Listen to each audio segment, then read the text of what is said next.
Hello, everybody. Welcome to our Hypnosis for Entrepreneurs show. This is our second episode in 2 days, and very pleased to present this to you. My name is Allan Curtis. I'm a professional hypnotist and live on beautiful Vancouver Island in Canada. It's not quite so beautiful today. It's a bit cool, actually, so I've got my sweater on to keep me warm. I'm pleased to present this session in a Facebook live stream, and the objective of our program is to educate people basically about hypnosis, meditation, and mindset, really any topics that are related to those themes. And I'm really pleased today that we have Debbie Littlefield with us, sorry. And Debbie has agreed to join us today and to present a short episode for you to explain some of what she does and give you a little bit of a demonstration about a technique that she has developed. Debbie is a certified mental strength trainer as well as a certified hypnotist. Debbie, where do you live? Sorry, I forgot to put it down on my notes. Florida. Florida, beautiful. That's right. We talked about that, didn't we? Beautiful Florida. Yes. Yeah, it's all bright and sunny. Can see it out your window there. It's beautiful. Anyway, Debbie's specialty is she has a comment in her Facebook page. In a world that is steadily becoming more chaotic and angry, it's Debbie's mission to restore peace and calm. So that's a great mission to have. And she founded a website and a Facebook page called Modify My Mind, which she presents some really intriguing and interesting information. You might want to go and have a look at that. We'll put the link up a little bit later. But she offers custom audio tracks that you can download. You can use these to help you achieve a deep state of relaxation. And I think that Debbie, maybe you can just clarify, but I believe that your main goal or your main role is to promote change. When people come to you, it's basically looking at their situation and determining what changes they would like to make in their life to become more successful. So that's correct. Okay, so with that, I won't take up any more time. I know you've got a great presentation for us, and so without any further ado, I'd like to welcome author, speaker, and stress management specialist, Debbie Littlefield. I keep calling you Littlefield. Sorry. Yeah, that's Littlefield. Welcome, Debbie. Anyway, so nice to have you here today, and I wonder if you could just briefly tell us a little bit about your background and your experience, and then you can we'll just lead into your presentation from there. Well, I'd be glad to. Thank you. Yeah, a few years ago, I found myself very stressed out and overweight and very unhappy person. And I found meditation first. And by learning to meditate, I would get myself into that really calm, relaxed place. You know, that really, that really nice, quiet place. And I discovered that while I was in that place, I could watch my thoughts and discard any thoughts that didn't serve me. And I could add behaviors that I wished for. I had done childcare for a lot of years. I hadn't been used to being around many adults, and I really needed to work on my confidence and my self-worth and being able to look at people and speak to them. And so these kind of things, I would go into this place and I would work on for myself. And then I discovered that state that I discovered was hypnosis. So I wanted to share this with everybody else who decided that they wanted some help for themselves. So I went and got certified. I hold 3 different certifications in hypnosis. and I began my practice with Modify My Mind. It's a great title. I love it. And I agree, that your story is definitely ringing some bells with me, because it's very much the same in terms of how I got first involved in the industry. So that's great. Thank you. So let's just jump in then to your presentation, and I won't interrupt you for a little bit. We'll just put you up on the screen, and you can take it away from here. Okay. So Alan asked me here to do what we call the pond analogy. And I use the pond analogy when I'm talking to people about mental strength. I'm a mental strength training facilitator for Saltori training. We go into companies and we help them with their achieve mindset, achieve a language that they all can share, so everybody's talking on the same level. So I use this pond analogy to explain why mental strength.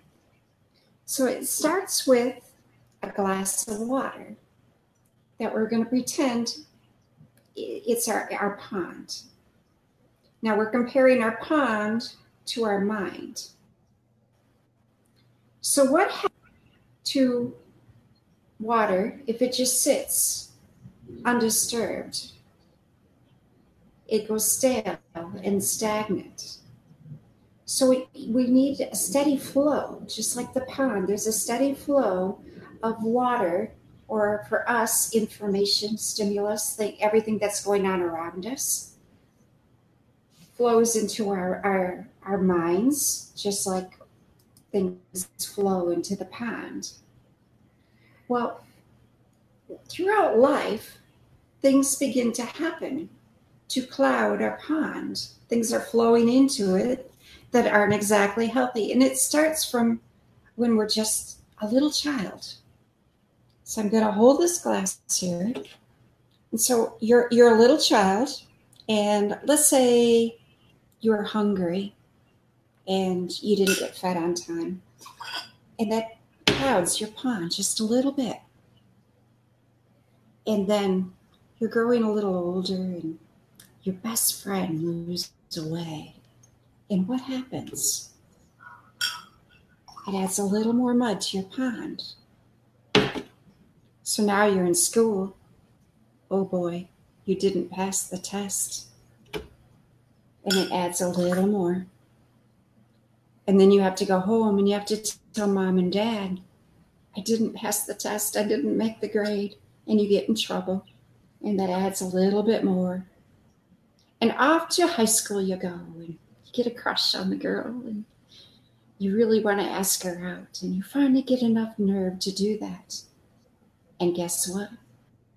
She says no. That adds a little bit more dirt to the pond.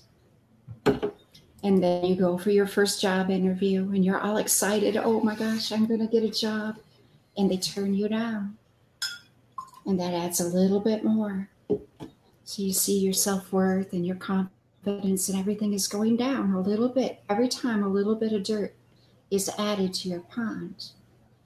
Well, by the time you're an adult and you already have all this mud in your pond, and then you're doing adult things like getting married, but the marriage doesn't work out, and it adds a little bit more dirt to your pond. You might lose a job, become unemployed, the kids run away, whatever happens in life, it just keeps adding more and more to your pond. And so it's no longer clear. So as adults, we decide, wow, let's clean up the pond. Let's get our minds right. Let's work on ourselves. So we might get a book and read the book. We add some clear water to our pond. But what happened? It's still pretty foggy. So let's go to a seminar, a self-help seminar. Somebody really cool like Tony Robbins. And we're going to pour in some more clear water into the pond. And look, it's still pretty foggy. So we can get some more books, we can go to more seminars, and we can keep adding and keep adding and keep adding and keep adding. And as hard as we try, our pond is still just a little cloudy, more than a little cloudy. And another thing, while you're doing this self-help work and trying to clear up your pond, life is happening. So while life is happening, you're also adding a little bit more dirt to the pond as well. So without having a method to clean up the pond, to filter the pond, and keep it filtered every day, we have a really hard time moving forward with our plans. And that's what I love to help people do, is to clear up their pond, to begin with a clear mind.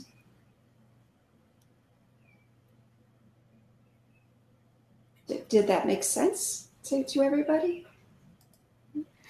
I'm sure it does. It's a really good example, I think, or a demonstration of how life's influences and experiences will build up in our minds.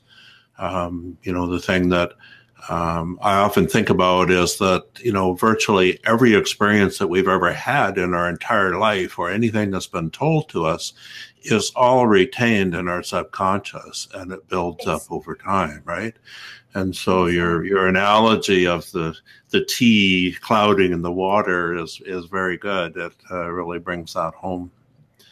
And I think one of the points is most of us believe that with the self-help work that we're doing, that we're starting with the clean pond, but those things keep coming up and block us from moving forward and doing what we really want to do. Right. Becoming who we want to be. Yeah, it's interesting. Do you see it then as people can make changes in their life, and they can help to clear their minds a little bit, but they will never fully clear everything on their own. That essentially, at some point, if they need to clear some of those older issues that they have, they really need to seek outside assistance to do that. Well, outside assistance definitely does help, because we can teach you the methods to clear the pond, to filter the pond, and right. the methods to clear the pond daily. So every day you're starting off with a clean, fresh pond. And, because all through our day, there's going to be more and more stuff happening that's going to cloud the pond again. But to be able to... starting off with a clear mind, you need to filter it on a daily basis. So that you need the methods to clear the pond, and then to clear the pond daily. So you're always starting off stronger. Right. So you're in a constant maintenance mode, basically, to ensure that your pond is not getting toxic and negatively affecting your outcomes and your abilities. It's definitely a maintenance program. It's something, if you just allow it to run, and everything running into your pond and you're not cleaning it up, it's going to get cloudy again. Right. So from that, do you have any sort of one secret that you'd like to share with us in terms of how that analogy could be applied to the individuals, and sort of what is it, the one thing that would make a significant difference for them in terms of helping them to clear that pond? Well, I would say the first thing that I always tell everybody is, you can't change what you don't notice. So you have to begin to start noticing what you're thinking about, how you're thinking. It's so important. And unless you're taking the time to stop and think about what you're thinking about and just moving along on autopilot, things will not change. You have to notice first. So I recommend to a lot of my people, a mindfulness bell. Have you heard of that? No. No, it's an app that you can download either on your computer or your phone. I know my family remembers this well because I set this mindfulness bell to go off every 15 minutes. And it would just ring a bell and it would remind me to stop and notice what I was thinking about. And then at that point, I could change what I was thinking about if it wasn't productive. And believe you me, most of the times it wasn't productive at all. You know? And Yeah. it took a lot of work. And I had this bell going off every 15 minutes. And my family would go, "What is that?" And I'd go, "Well, it's my bell to remind me to think about what I'm thinking about." And after a while, I moved it to every 30 minutes, and then every 45, and then an hour. And now I don't use the bell anymore. I just know to stop and think about what I'm thinking about. Cool. So That's a for me, good one. is the most useful start. So it's like being in the moment, right? Consciously taking a few seconds to just realize exactly what is happening and what's going on around you. Right. It's so easily to get led, once our mind gets. I remember one time I was thinking a thought and I wondered, how did I get to here? Why? I was driving and I was like, why am I thinking this? And so I started thinking backwards. What thought I had before that, and what thought I had before that, and what thought I had before that. And it turned out to be a street sign that started that whole chain of thoughts. So, you just never know. Just the simplest little thing will hook your attention and off you go. And unless you're monitoring and making sure that it's for you, useful for you, what you're thinking, because a lot of times, it's not. It's telling us all kinds of things that we don't need to hear or, don't want to hear. Don't want to hear. Yeah, for sure. All those little triggers that will bring back hidden memories or feelings that we don't even realize are there. And suddenly, we have this sense of a sadness or anger or frustration or whatever it might be, and have no idea where that trigger has come from or where that feeling has come from. Exactly. So being in the present, being in the present then really helps you to, I think, better recognize, but also to control those kind of events in your life. Most definitely. So sorry I interrupted, but I wanted to expand a little bit more about the feelings and my mission for peace and calm.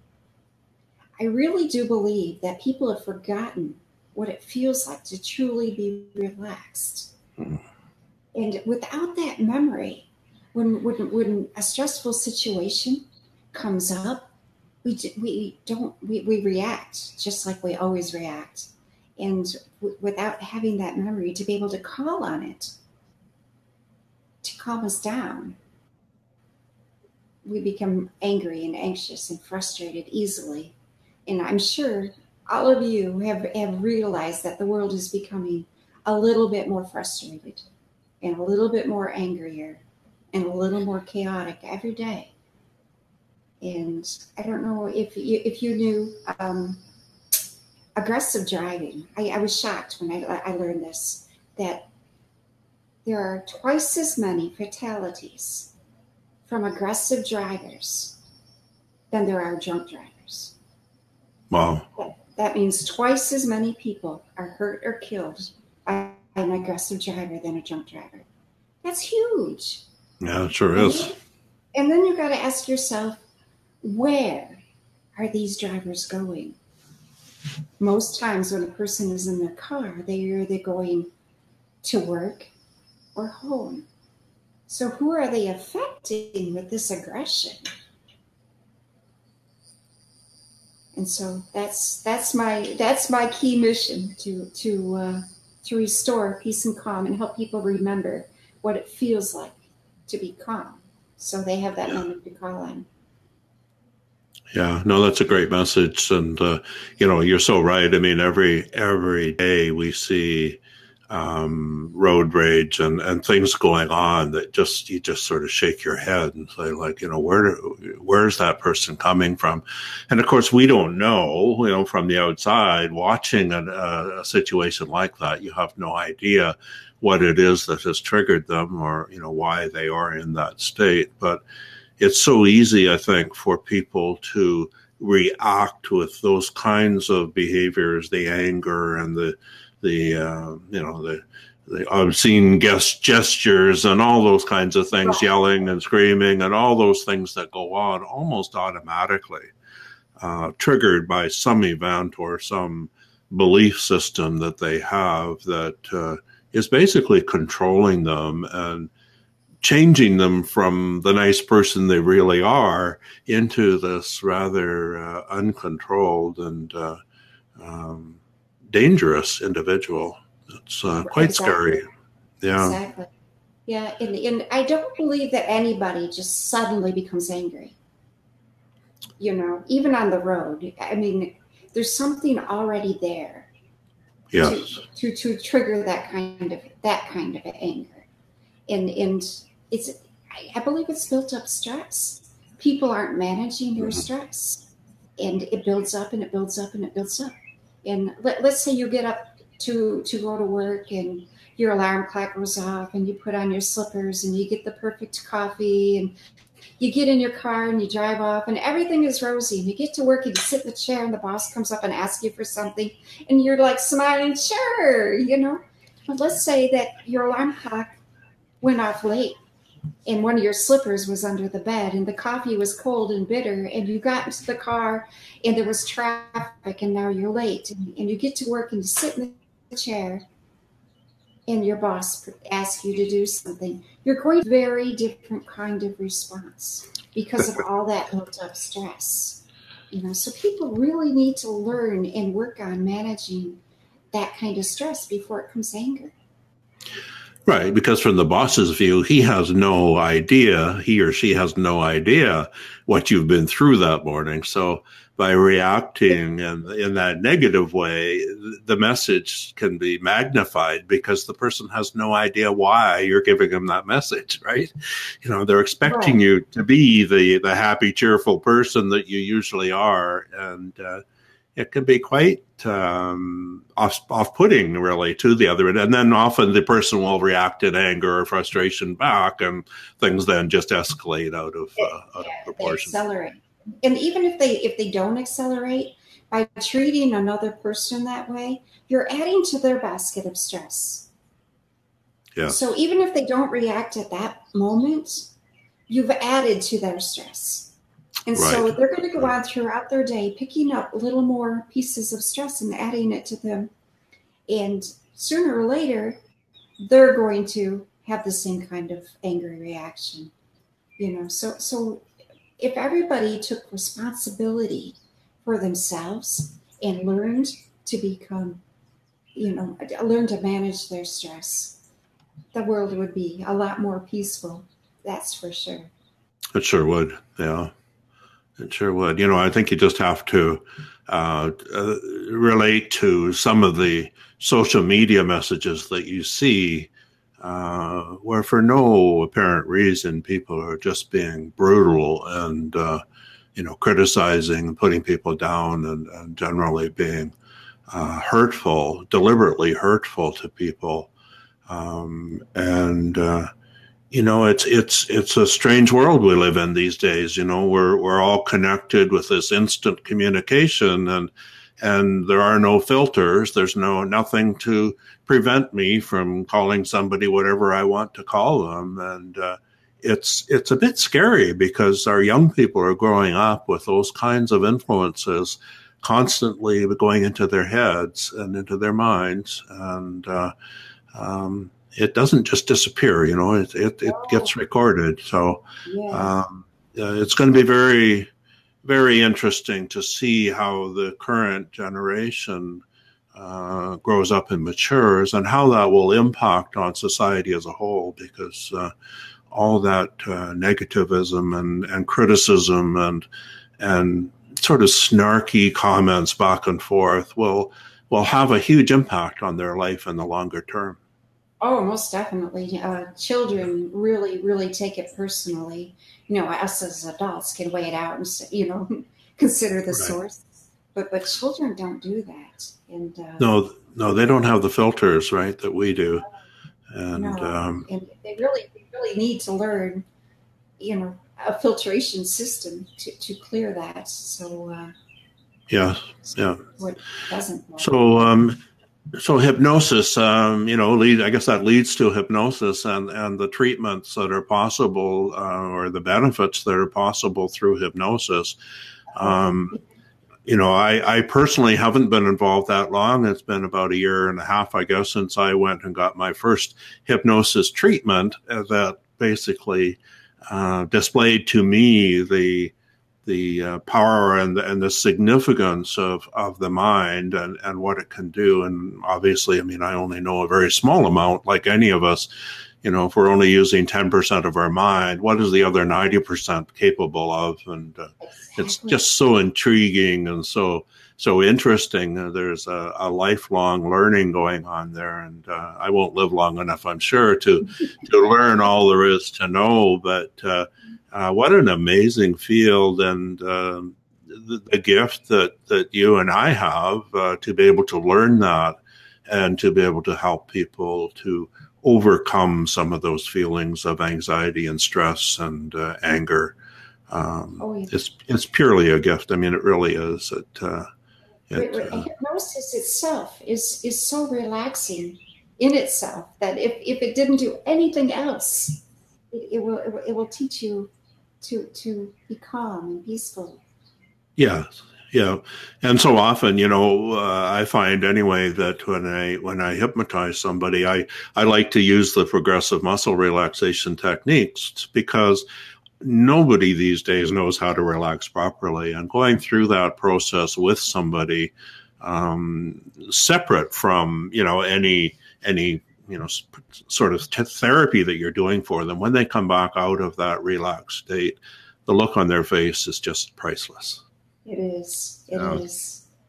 I totally agree. It's awesome. It's amazing field. So anyway, I obviously would recommend anybody out there who has any sense of stress, a lot of stress in their lives, or frustration or anger or resentment, all of those kinds of things, that they seek out some assistance with those things, because it's just so much easier to deal with them and so much more effective to work with somebody to overcome those things and turn your life around into a happy, enjoyable, and joyful experience rather than one full of frustration and anger.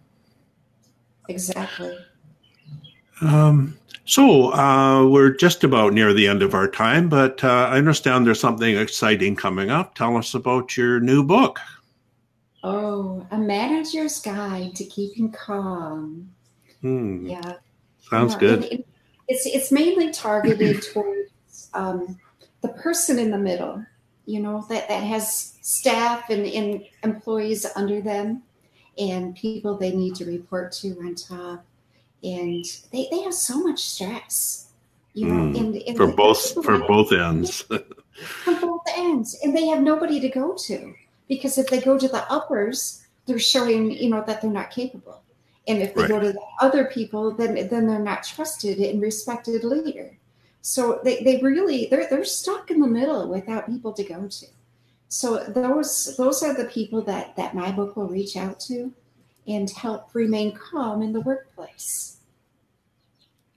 Yeah, it's a lonely place in the middle. You often hear senior managers talk about how lonely it is at the top, but I think that the middle manager is really the one who gets the worst of it, because, as you say, they have this pressure coming from both sides, from the top and the bottom. It makes life so much in the middle, like a sandwich, right? They're in the middle, and it's almost a lose-lose situation for them, because no matter what they do, they're never going to make everybody happy, either above or below them.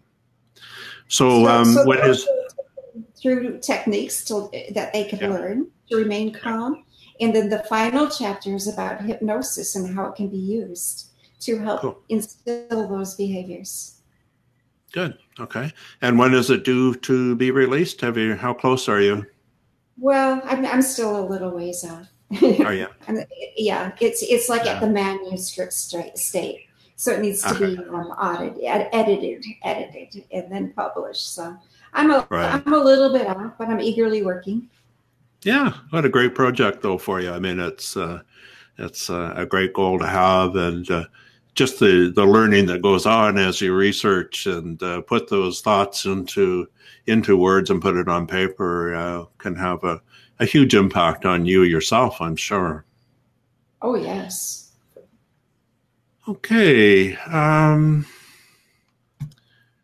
Anything else that you want to mention, Debbie? We're sort of at the end of our half hour. So, I mean, there's no magic time where we have to cut it off, but I just wonder if you had any last minute thoughts or comments that you'd like to make that would be of interest.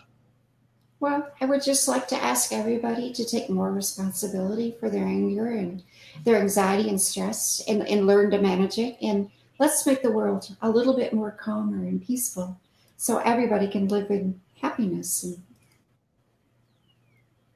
let's live productive, happy lives. Yeah, for sure. That's a great message. And I'll just put your website address up for people if they want to connect with you. Debbie has both a website at what's it called, modifymymind.com and a Facebook page as well under MMM Debbie is the name on your Facebook page, with the MMM, of course, stands for Modify by My Mind. So correct. If you go to that modifymymind.com and put in your email, you can get a free relaxation audio. Perfect. Okay, so there's a bonus for everybody to take advantage of. Visit Debbie's website and be sure to enter your email address there so that she knows that you've contacted her and make a connection. So I'd like to thank you, Debbie, for a great interview. I loved your demonstration, and I hope people relate to that. It's quite effective to actually see the gradual increase of the quote dirt in the pond, or the effects on our mind. And I think it's as you said, it's something that people tend to forget about, and does need to be addressed. And we do need to maintain our pond. So with that, I'd like to say thank you very much, and maybe we'll have you back again one day, and let's keep in touch. And if you have anything that you come up with that you'd like to share with people, we'll be here. We're going to do these sessions 1 or 2 times a week, basically, just inviting people from different modalities within the healthcare sector to have a chance to get their message out to people. My personal objective with this is to educate people about hypnosis, and that is my primary interest, and to try to overcome some of the myths and misconceptions that are out there with respect to hypnosis and the way that it can help. And so I hope to have a lot of interesting people on, like Debbie, and I really appreciate you coming on so soon in the series. I haven't really got this perfected yet, still stumbling a little bit, but having some fun. We're having fun with it, and I hope that people will join in and follow us, and just generally keep informed about some of these topics. We'll try to keep it as interesting as we can, and keep it to about 30 minutes so that it doesn't become too much of a commitment for anybody. My website is Hypnosis for Entrepreneurs on Facebook. It's called, just That's the name of the page, Hypnosis for Entrepreneurs. My main focus is entrepreneurial people who are in business, either brick and mortar stores or online. I mean, the mindsets and the issues are the same. So I would encourage anybody that might be in that group to come along and say hello, like the page. Go to my website is actually allandcurtis.com. So that's Allan with a D for Douglas, and have all kinds of material and content on there that you might find interesting. Pretty much all related to hypnosis and dealing with the issues that entrepreneurs face from day to day. Things that hold them back from success. And so my goal in doing all of this really is to help those who are struggling to overcome some of those limiting beliefs and to set them free so that they can achieve their own personal goal. So with that, I'd like to wish you all a good day. And thanks again, Debbie, and we'll talk real soon. Thank you, Allan. So long, everybody. Bye. Bye-bye.